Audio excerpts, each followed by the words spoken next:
안녕하세요. 유튜브 구독자 500명을 눈앞에 두고 있는 수빈킴입니다.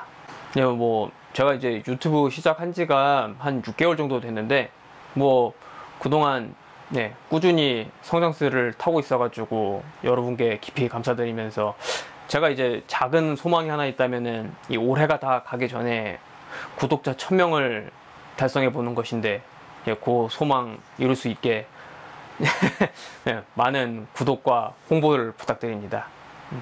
아시죠? 구독을 해야 살이 빠집니다.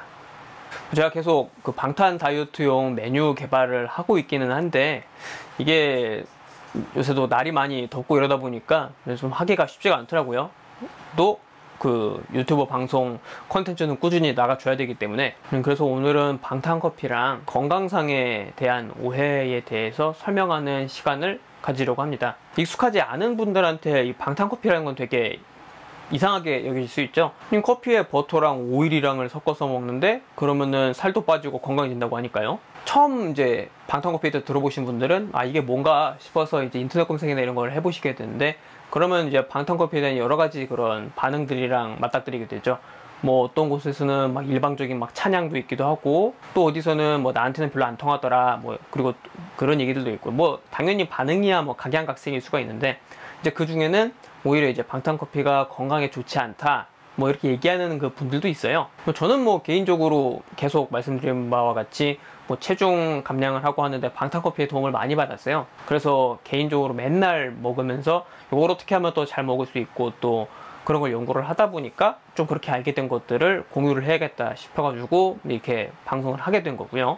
하지만 사람들마다 개인 차이가 있기 때문에 이게 몸에 잘 안 받고 이런 경우들도 분명히 있습니다.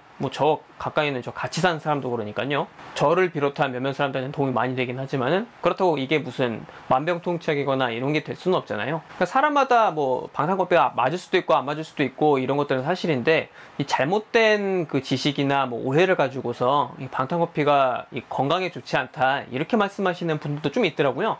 그래서 그런 것 중에 한 가지를 오늘 한번 좀 잘못된 지식, 오해를 한번 좀 푸는 시간을 가지려고 합니다. 제가 이미 여러 차례 설명을 드렸지만, 이 방탄커피가 살을 빠지게 하는 원리에는 이제 케토시스라는 게 있죠. 몸이 이제 포도당 대신 케톤을 에너지원으로 쓰는 거고, 케톤은 지방을 분해할 때 나오는 에너지원이고요. 몸의 주 에너지원으로 케톤을 쓰게 되면 체지방도 같이 태워서 에너지로 활용을 하기 때문에 체지방이 줄어들어서 결과적으로 살이 빠지는 그런 효과를 볼 수가 있는 것입니다. 방탄커피랑 그런 방탄 다이어트 이론에 대한 설명은 제가 이전에도 한 두어 차례 정도 설명을 드렸어요. 그래서 여기 보시면은 관련 링크가 나옵니다. 그걸 눌러보시면은 좀 더 자세히 보실 수 있어요. 근데 이제 의학 쪽에 꽤 지식이 있는 분들이, 의사분들도 종종 이 케토시스가 사실 몸에 해로운 상태이다 라는 말씀을 하는 걸 종종 볼 수가 있습니다. 하지만 또 다른 그런 의사들을 포함한 이 키토제닉 다이어트를 옹호하는 사람들은 케토시스랑 케톤 산증을 혼동하기 때문에 벌어지는 거라고 합니다. 원래 이 케톤 산증은 영어로는 케토아시도시스라고 하는 명칭을 갖고 있는데요. 보통 우리말로는 케톤 산증 아니면 케톤 산혈증 이렇게 번역을 합니다. 근데 이제 케톤 산증은 실제로 되게 치명적인 상태예요. 특히 당뇨병 환자한테요. 이 당뇨 환자가 충분한 양의 인슐린을 공급받지 못하면은 몸에 이제 포도당이 없다고, 고갈됐다고 이제 느끼게 됩니다. 그러면은 우리 통상적인 케토시스 상태로 들어가듯이 이제 지방을 태워서 케톤을 만들어 가지고 케톤을 이제 에너지원으로 쓰려고 하게 되죠. 근데 문제는 실제로는 혈당은 이미 충분히 높은 상태에 있단 말이에요.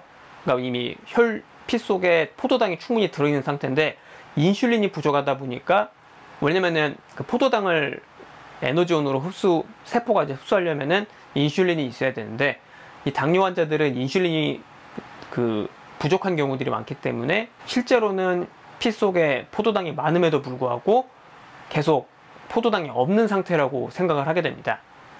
그래서 계속 케톤을 생성을 하려고 하게 되고요. 근데 이제 이 상태가 지속이 되면은, 제1형 당뇨 환자 같은 경우는 이 상태가 오면은 되게 이제 몸이 안 좋아지고, 심하면은 혼수 상태나 죽을 수도 있어요. 그런데 이 케토시스랑 케톤 산증은 사실은 별개의 것입니다. 케톤 산증은 혈중에 포도당이 많이 있는 상태에서 케톤까지도 같이 늘어나는 현상을 가리키는 건데, 당뇨가 없는 건강한 그 정상인의 경우는 이걸 이제 영양학적 케토시스라고 그러는데, 건강에 이제 안 좋은 영향을 미친다는 그런 연구 결과는 아직까지 없어요. 자, 그러면은 왜 이제 의사들은 그 케톤 산증이랑 케토시스랑을 혼동을 하게 되는 것일까?